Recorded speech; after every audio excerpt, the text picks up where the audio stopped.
안녕하세요. 모두가 국어를 좋아하는 그날까지 국어를 쉽고 재밌게 알려주려고 노력하는 국어는 들쌤입니다.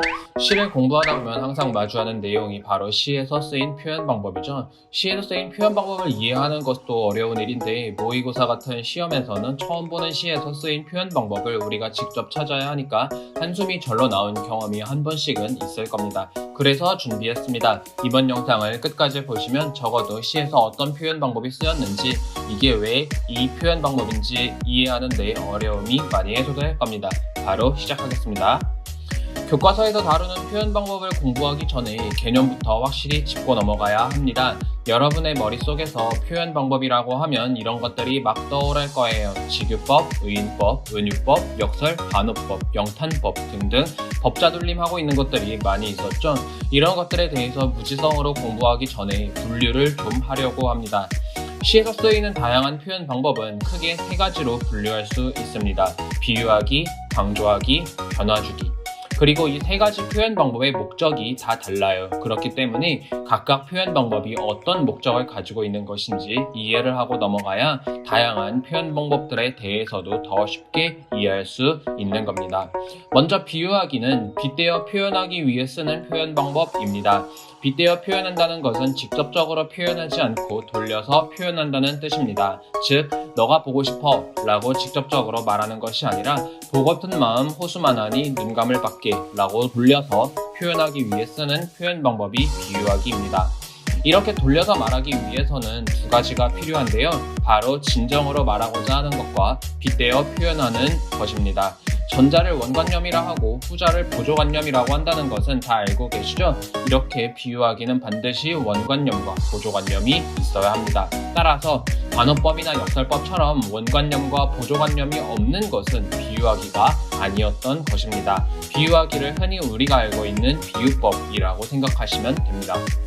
비유법에는 어떤 표현법이 있을까요? 직유법, 은유법, 대유법, 의인법, 하류법, 풍유법 이렇게 있습니다. 더 나아가서 비유법에서 필요로 하는 원관념과 보조관념은 유사성을 가지고 있어야 하며 다양한 방법으로 결합합니다. 여기서 유사성은 모든 비유법에 해당되는 공통적인 속성이라면 결합 방법은 각각의 비유법들을 구분해주는 기준이 됩니다.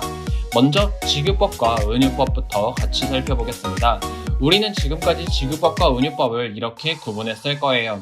직유법은 직접 빗대어 표현하는 것이므로 뭐뭐처럼, 뭐뭐 가치와 같은 연결 표현이 쓰이는 것, 은유법은 A는 B로 표현되는 것.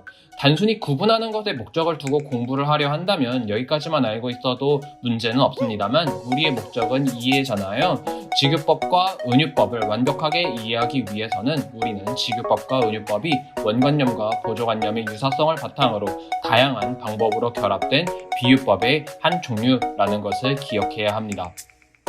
직유법은 원관념과 보조관념이 서로 비슷해서 결합되는 것들입니다. 내 누님같이 생긴 꽃이여 라는 표현을 보면 원관념인 누님과 보조관념인 꽃이 서로 비슷하다는 겁니다.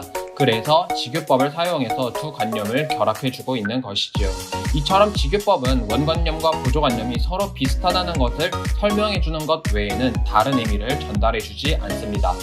은유법도 원관념과 보조관념의 유사성을 기반으로 하고 있지만 원관념과 보조관념의 유사성에 집중하는 직유법과 달리 상대적으로 새로운 의미로의 확장에 초점을 맞춥니다. 내 마음은 호수요 라는 은유법을 보면 원관념인 내 마음을 보조관념인 호수에 빗대어 표현하는 것에서 멈추지 않고 어떤 의미로 확장되나요? 내 마음이 호수처럼 넓다는 의미로 확장되게 됩니다. 원관념과 보조관념의 관계를 살펴보면 직유법과 은유법을 구분할 수 있는 또 다른 방법도 찾아낼 수 있습니다. 직유법은 보조관념이 먼저 나오고 원관념이 뒤따라 나옵니다. 그렇기 때문에 직유법에서는 보조관념의 특성이 원관념에 그대로 반영됩니다. 반대로 은유법은 원관념이 먼저 나오고 보조관념이 뒤따라 나옵니다. 그렇기 때문에 은유법에서는 원관념의 의미 확장이 일어나게 됩니다. 고생하셨습니다.